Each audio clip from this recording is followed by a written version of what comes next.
Are you bringing home a Bull Terrier puppy? A very exciting time, but something you definitely need to learn is when to let them outside. And today we're going to help with that.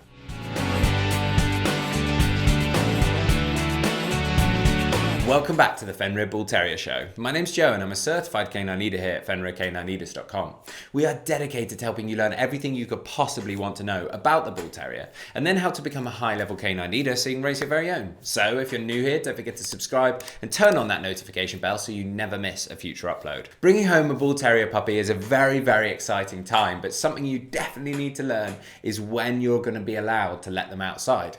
And today we're going to be tuning into a webinar that the canine behaviorist and founder of FenrirCanineLeaders.com, Will, has recorded all about when you are allowed to let your puppy outside. So one of the most common questions I get from any breed, from all owners, is when can I take my dog outside, or when should I even take it into the garden?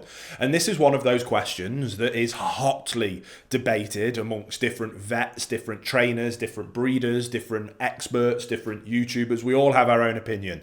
So what I'm going to do is I'm going to break down my opinion on the matter, but I also need to give the disclaimer that I'm not a vet. This is just my opinion of what I do with my dogs, and it is one of those situations, unfortunately, where nobody can tell you what you need to do. You need to do your research, do your education, and ultimately make the decision for yourself. Now, when it comes to my opinion, I come at the kind of argument, at the discussion, at the debate from the perspective as a canine behaviorist.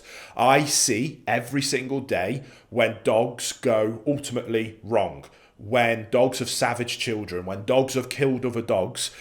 Those images are sent to me and burnt into my brain. So I naturally come from any discussion from trying to avoid that from happening in the first place. One of the best things that you can do for your dog is to socialize them positively, effectively, and consistently from a young age.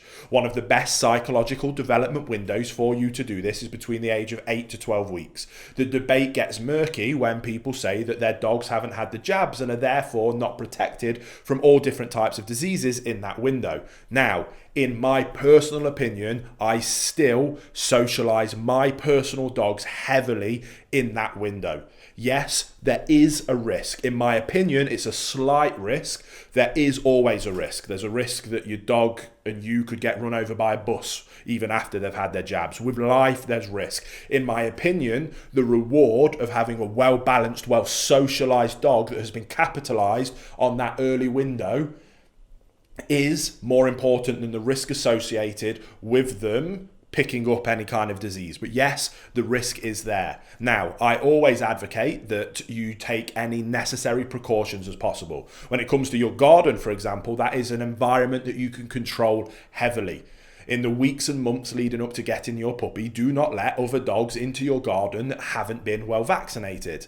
If you live in an area where maybe you get foxes or different animals come and they do number ones and twos in your garden, yes, then maybe you have an issue and you need to be more cautious and more careful. But that is where constant, vigilant monitoring and controlling of your dog's environment helps you to ensure that you minimize the risk wherever possible. When you're out socializing your dog, don't take them to places where you know there might be dogs off lead that have done a number one or number two, which is the most common way for them to pick up many of these diseases, that they can sniff, lick, eat, that kind of horrible thing that puppies can and will do. Minimize that risk as much as possible is what I personally choose to do. Now, it isn't just me that shares this thought. I'm about to read you a quote from the American Kennel Club's website. For this reason, the American Veterinary Society of Animal Behavior recommends that puppies be socialized before vaccine series is complete.